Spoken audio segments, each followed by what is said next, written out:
Jadi mereka ini tuh kan dia sujud terhadap kuburan, mereka menyembah kubur ini.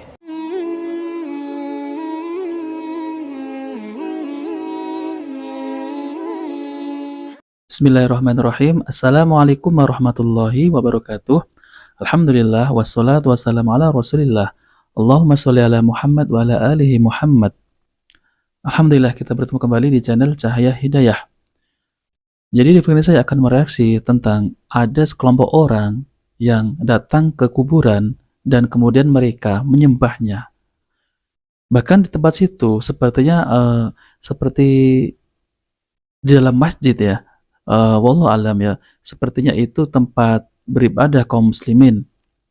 Akan tetapi mereka sujud di depan kuburan hingga dia itu seakan-akan menyembahnya. Subhanallah.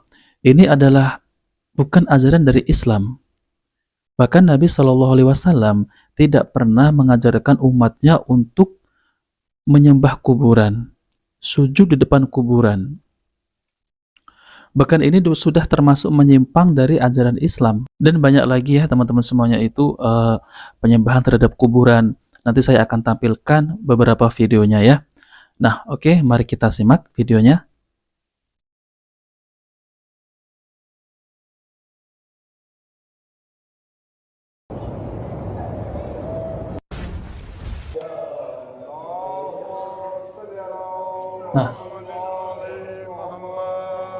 Nah, teman-teman semuanya ya, itu sudah kelihatan kan?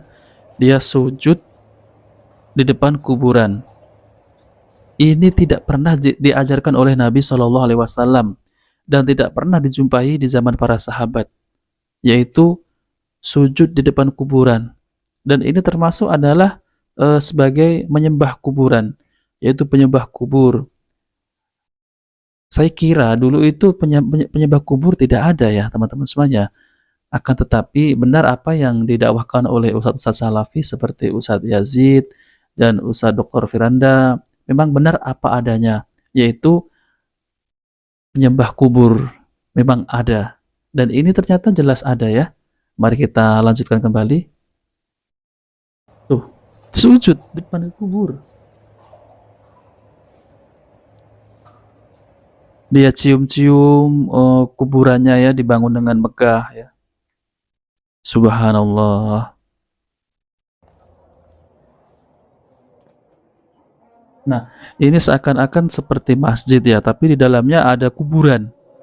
Ya mungkin kuburan imam-imam mereka ya, teman-teman ya. Nah, ini sepertinya kok ya Husain ya teman-teman semuanya ya. Dan di situ ditulis ya Husain, di atas tuh ada tulisan ya Pak short. Nah kan teman-teman semuanya ada tulisan ya ha, terus ya lagi ada nun, ya Husain ya, ini bacanya ya Husain. Mendengar? Nah, yes, tepuk-tepuk dada. Kalau tepuk-tepuk dada, ini adalah Syiah. Saya yakin 100% ini adalah Syiah. Dia tepuk-tepuk dada gini. Ya, mungkin saya pernah dengar Ustadz Firanda ya, yaitu bilang katanya itu meratap, yaitu meratap kematian Husain waktu perang di Karbala. Ini seperti di masjid ya. Tuh kan, tuh lihat teman-teman semuanya. Subhanallah.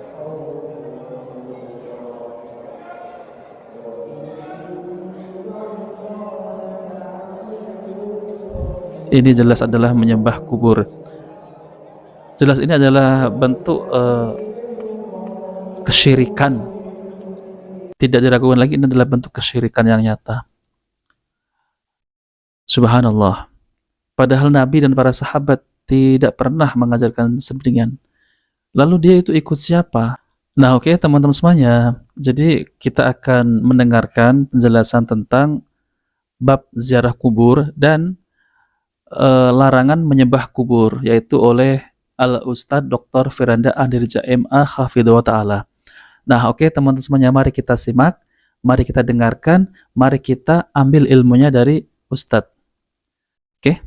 Tidak lain Rasulullah SAW meletakkan peraturan-peraturan tersebut agar kuburan tidak dikultuskan berlebih-lebihan.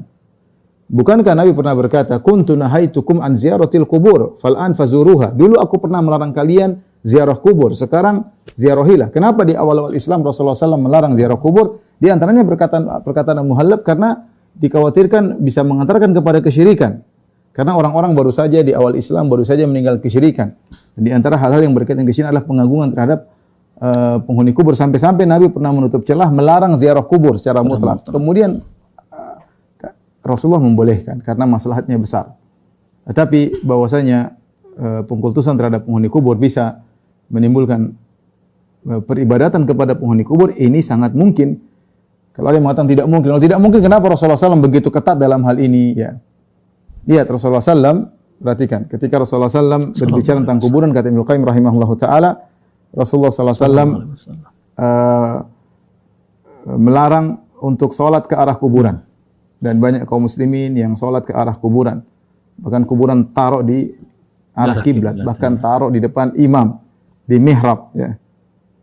Kemudian Rasulullah SAW melarang kuburan dijadikan masjid-masjid. Sementara sebagian kaum muslimin bangun masjid tempat ibadah di atas kuburan. Kuburan jadikan gede, kemudian ditaruh tempat orang masuk ke situ, kemudian jadikan tempat ibadah. Ya. Ya. Bahkan sebagian kuburan-kuburan dijadikan tempat peribadatan menyaingi masjid, kata Ibnu Qayyim rahimahullah taala. Orang makmur ke situ, ramai ke situ, sementara masjid tidak seramai itu. Ya, bahkan pernah saya mendapati suatu kejadian, ada kuburan, ada masjid yang tidak begitu ramai.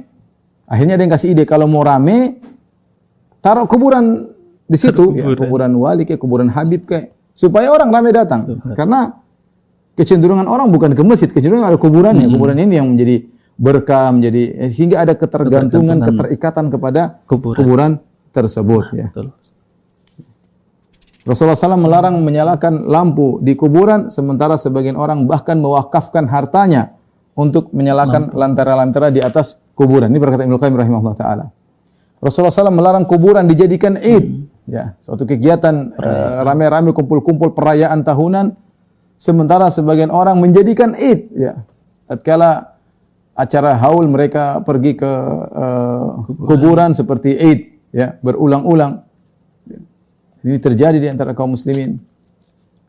Rasulullah SAW memerintahkan untuk meratakan kuburan-kuburan, dan ini dalilnya dalam Sahih Muslim, jelas. Sahih Muslim.